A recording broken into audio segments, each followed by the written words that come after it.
देखो हमें इस क्वेश्चन में एक फिगर दी हुई है ना ऐसे, और कहा है क्वेश्चन में a parallel plate capacitor has its two plates connected to an ideal spring of force constant के।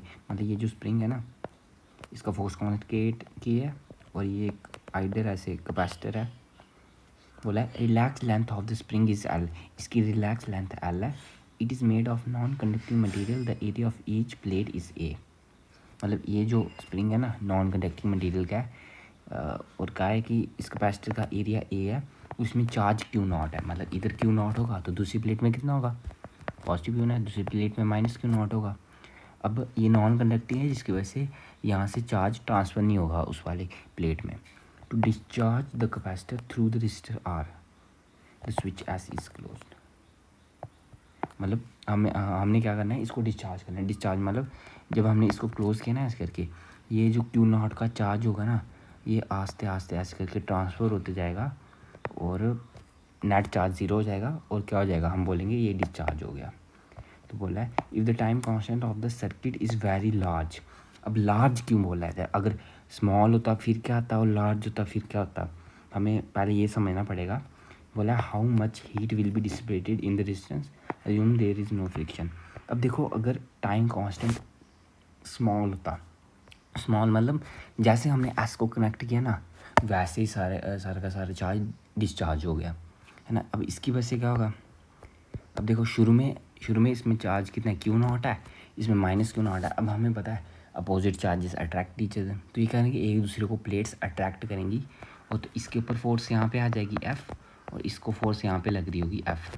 अब स्प्रिंग है, स्प्रिंग क्या होगा, कंप्रेस होगा, जिसकी वजह से स्प्रिंग भी इक्वल फोर्स लगाएगा एफ ही। तो स्प्रिंग भी अब कंप्रेस हो गया, पहले समझ लो इसकी लेंथ एल थी, अब हमने मान लिया एक्सिस की कंप्रेशन आ गया। अब यहाँ पे भी ये इक्वल फोर्स एफ लगाएगा, और यहाँ पे भी इक्वल फोर्स एफ लगाएगा। हम बोल देंगे कि एक्स बराबर हो जाएगा क्यू नॉट इंटू ई के, ई इनके बीच में इलेक्ट्रिक फील्ड है। ये तो आ गया हमारा ये, है ना। अब हम बात करें कि अगर टाइम कांस्टेंट वेरी स्मॉल होता, स्मॉल होने की वजह से क्या होता, जैसे हमने कनेक्ट किया वैसे डिस्चार्ज हो गया। अब डिस्चार्ज होने की वजह से क्या होगा कि ये जो फोर्स होगी ना, वो इंस्टेंटली ख़त्म हो जाएगी, इंस्टेंटली ज़ीरो हो जाएगी। और जो स्प्रिंग की फोर्स हमें पता है कि जकदम ख़त्म नहीं होती है, वो टाइम के साथ ख़त्म होती है। तो स्प्रिंग तो फोर्स दे रही होगा, तो कुछ ऐसा सिनेरियो हो जाएगा।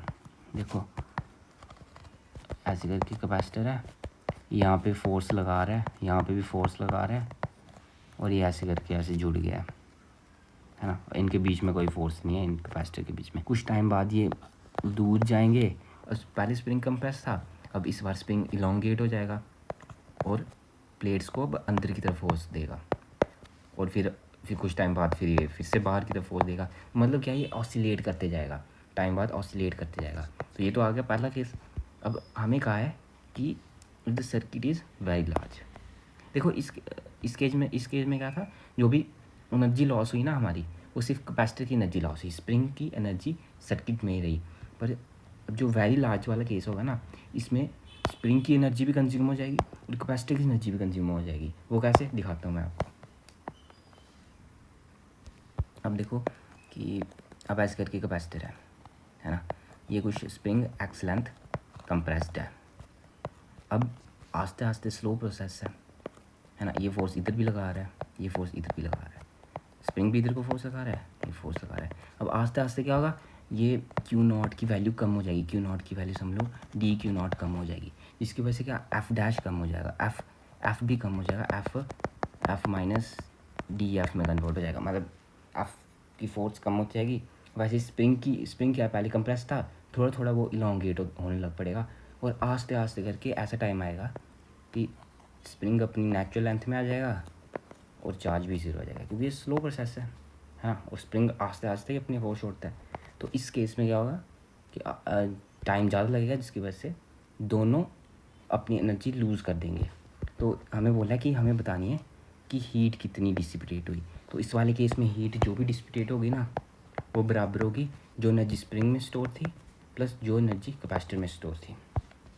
अब हमें पहले पता चला कि X equals to Q E naught के बराबर है ना। तो ई नॉट की वैल्यू क्या होगी, अब ऐसे करके माइनस क्यू नॉट है इस कैपेसिटर में, इस कैपेसिटर में कितना चार्ज है, क्यू नॉट है ना। तो हमें पता है एक शीट की वजह से कितनी इलेक्ट्रिक फील्ड होती है, शीट की वजह से इलेक्ट्रिक फील्ड होती है सिग्मा अपॉन 2 एप्सिलॉन नॉट। अब ये माइनस क्यू नॉट है तो इसकी वजह से सिग्मा अपॉन 2 एप्सिलॉन नॉट इधर को, और इसमें पॉजिटिव क्यू नॉट है इसकी वजह से सिग्मा अपॉन 2 एप्सिलॉन नॉट इधर को।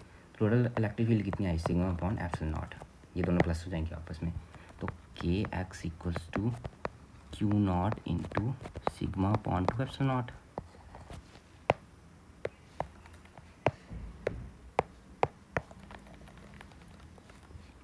ये आ गया। तो इधर से x की वैल्यू कितनी आ गई, Q not sigma upon 2 epsilon not into के, ये तो आ गया है। अब हमें पता है यू एस की वैल्यू जो स्प्रिंग में स्टोर्ड होती है उसकी वैल्यू होती है हाफ के एक्स स्क्वायर, तो इसकी वैल्यू आ गई हाफ के Q naught square sigma square upon 4 epsilon naught square के स्क्वायर। अब सिग्मा की वैल्यू ले देते हैं Q not upon A square, sorry Q not upon A, sigma की वैल्यू डाल दो, हाफ के से के कैंसिल, क्यू नॉट की पावर 4 एक स्क्वायर, इधर 8 आ जाएगा, इधर एप्सिलॉन नॉट स्क्वायर और के आ जाएगा। ये तो आ गई यूएस की वैल्यू, मतलब एनर्जी स्टोर्ड इन स्प्रिंग। अब हमें यूसी निकालना है। यूसी होता है हाफ सी वी स्क्वायर या फिर क्यू स्क्वायर अपॉन 2 सी होता है। तो हमें वी तो पता नहीं है तो हम ये वाला फॉर्मूला यूज़ करेंगे, तो क्यू नॉट स्क्वायर अपॉन 2 सी, सी की वैल्यू क्या थी epsilon naught A by D.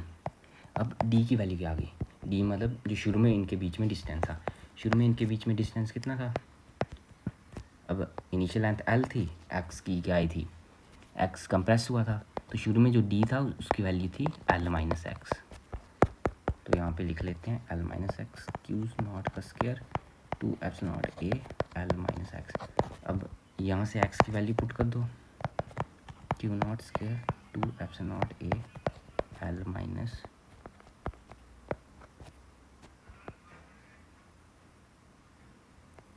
यहाँ से देखो यहाँ पे डाल दो Q naught A, Q naught square हो जाएगा यहाँ पे, Q naught square A epsilon naught के अपॉन 2 भी है ना।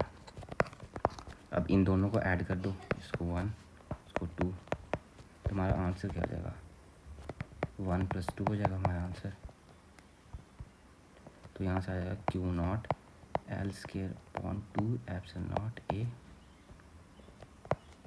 साथ में plus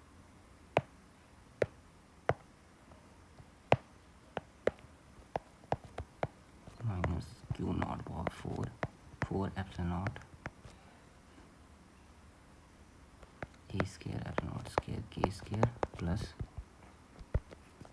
Q naught power 4 upon 8 A square epsilon naught square के स्क्वायर।